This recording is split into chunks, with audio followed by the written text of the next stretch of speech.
Chapter 18. Mission Go. Du wachst auf, bitte. Wake up, Otto said as he nudged Drex and Spears sleeping between pallets of supplies. The last 4 hours of the flight to Fauville Air Base in Afghanistan was allocated to getting 3 hours of sleep each, with one person awake at all times.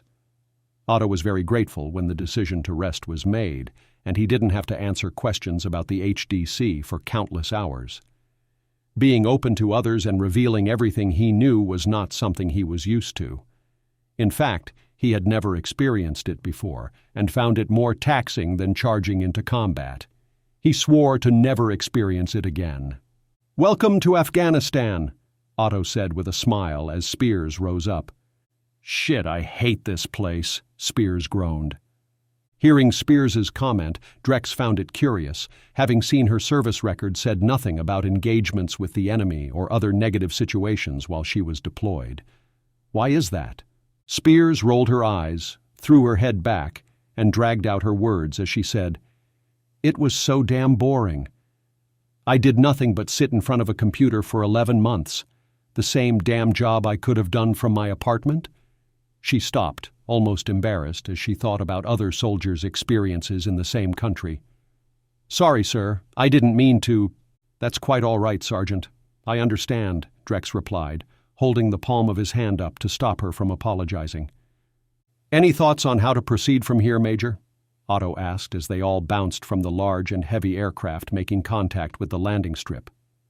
Waiting till the craft was firmly on the ground and everything had calmed down, Drex replied, "Yes, we walk right out the back." "That is absurd. We will be stopped. Then this will be all for nothing," Otto said what he and Spears both were thinking.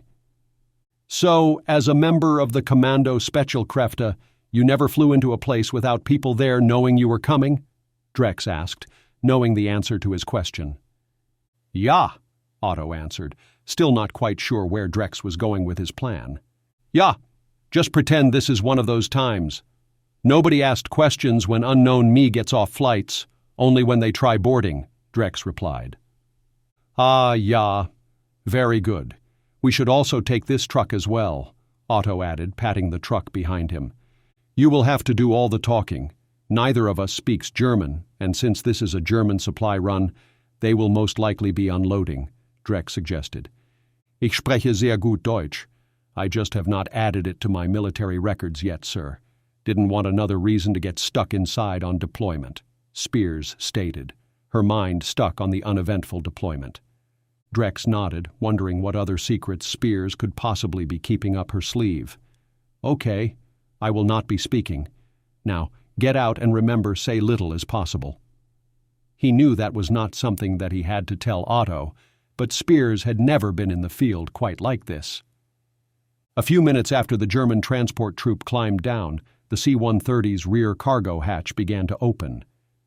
"Damn, they don't waste any time unloading," Drex said as he moved to the rear with Otto taking lead and Spears behind him in case they ran into German-speaking company, a plan that was quickly tested as Otto surprised an air crewman operating the hatch.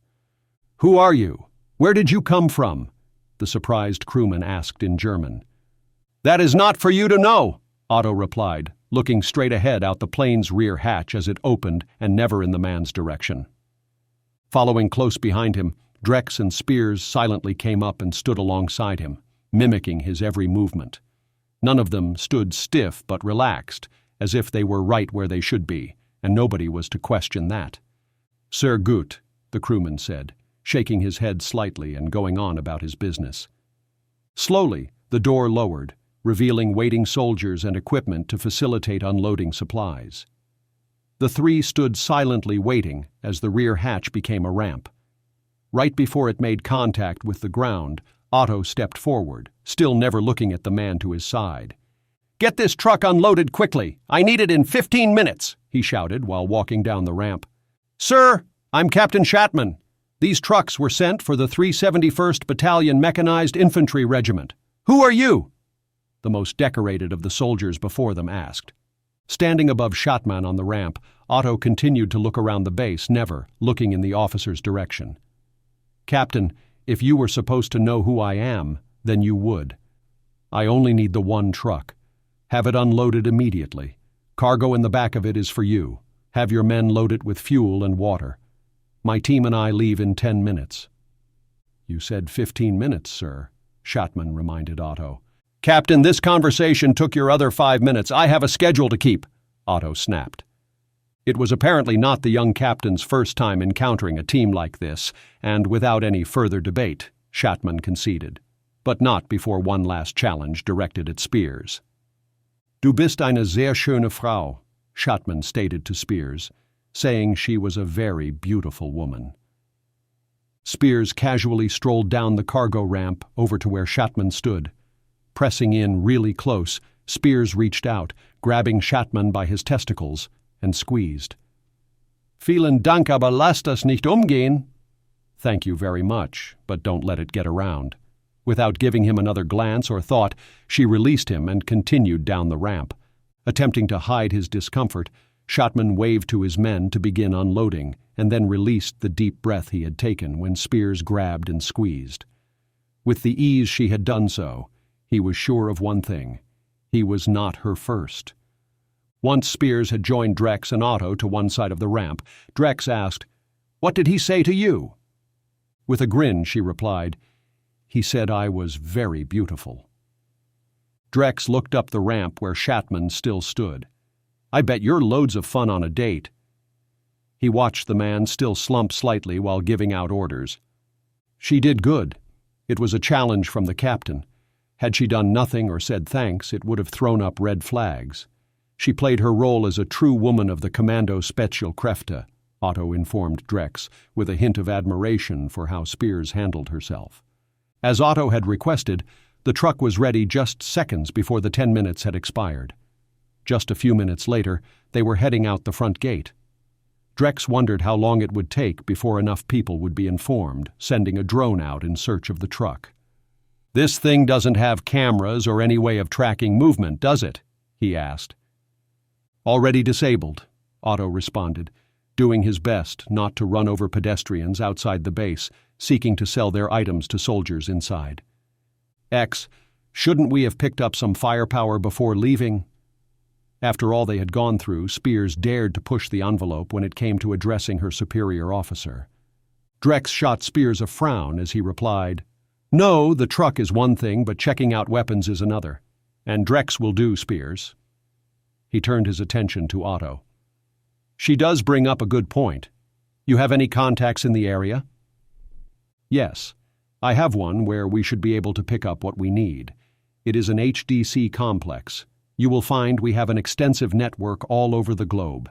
It is at the other end of the city. We will be there in minutes." Drex thought for a minute about how extensive the HDC network must be, and then another thought occurred to him. Why did we not just use HDC to provide transportation here if there is such a large network?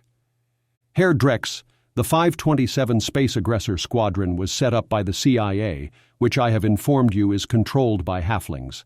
The Norcocks control the Simons, and apparently they have decided I am to be eliminated and tried to make your team do it. We have no way of knowing if the European network is compromised, and the mission is too important. Otto longed for his days working alone. At least then he didn't have to explain everything. Believing he would have done the same, Drex dropped the questioning. He found himself instinctively scanning windows and rooftops as they approached buildings, something that had become deeply ingrained during his time with the Rangers on deployment. More than once, he reached for a weapon that wasn't there, not due to something catching his attention, but for the comfort it provided in areas such as this. The feeling was soon replaced with the feeling that he recognized many buildings they were passing. He soon became sure it was an area he frequented during his deployments, a feeling that was confirmed when Otto pulled their truck in an alley beside a building he used to frequent. "This is an HDC arms dealer? I've been here many times." "It has come under new ownership since you were here last, Herr Drex.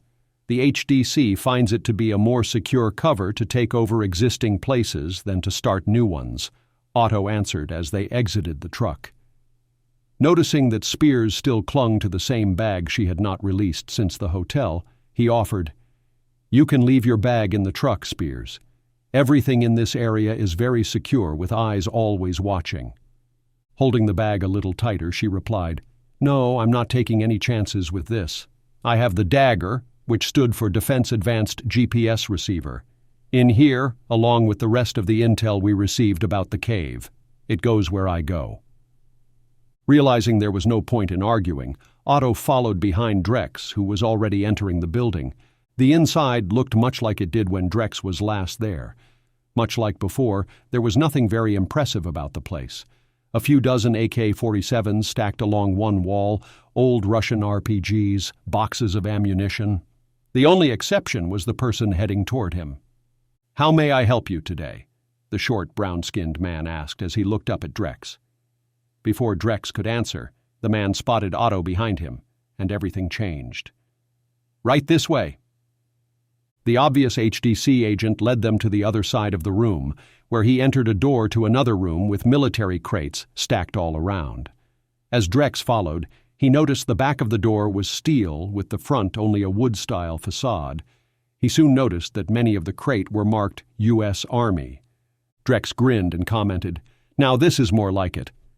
"We are not there yet, sir. We must close the door to continue," the HDC agent informed the group after hearing Drex's comment. Following his instructions, Spears pulled the door closed behind her. With barely audible clicks from it locking, their guide reached up to what appeared to be a bullet hole in the wall and stuck his finger inside it. This time they heard clicks come from one of the large crates along the wall as it slowly began to lower into the floor, revealing a room below. "After you," Drex said to the agent, unwilling to go below without some kind of insurance. With a slight nod, the agent climbed down to the room below as requested. "You are safe here, Herr Drex."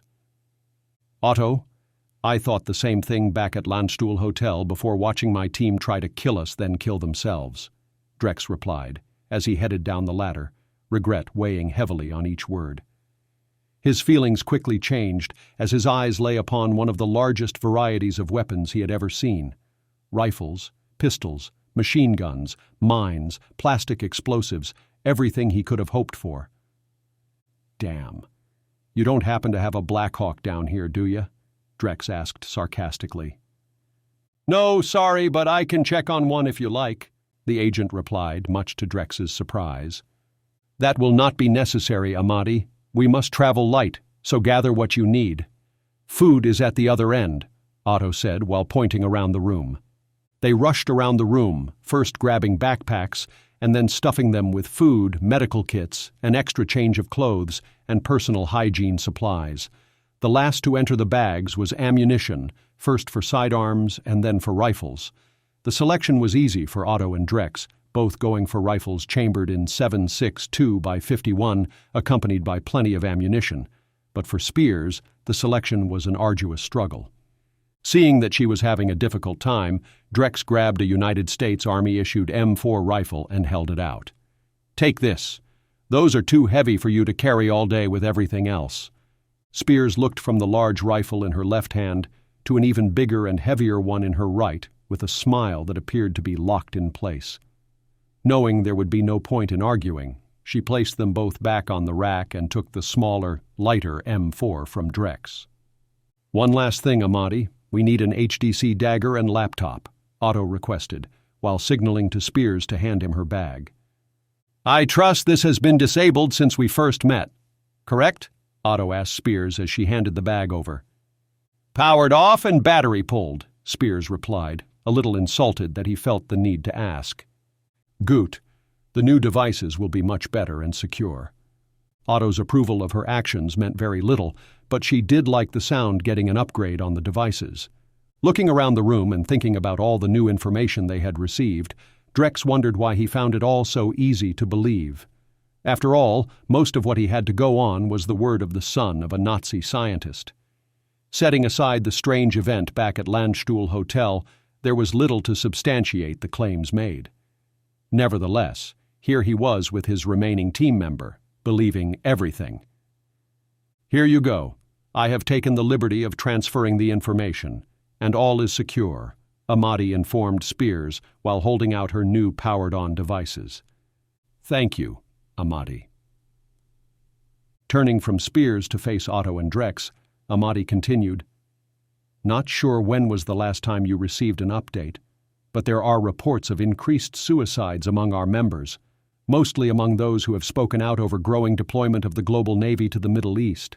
We suspect the Simons are being used against them. This cave has many on edge and must be of great importance to the Norcocks. Keep these on you at all times." Amati held out green-tinted sunglasses to each of them.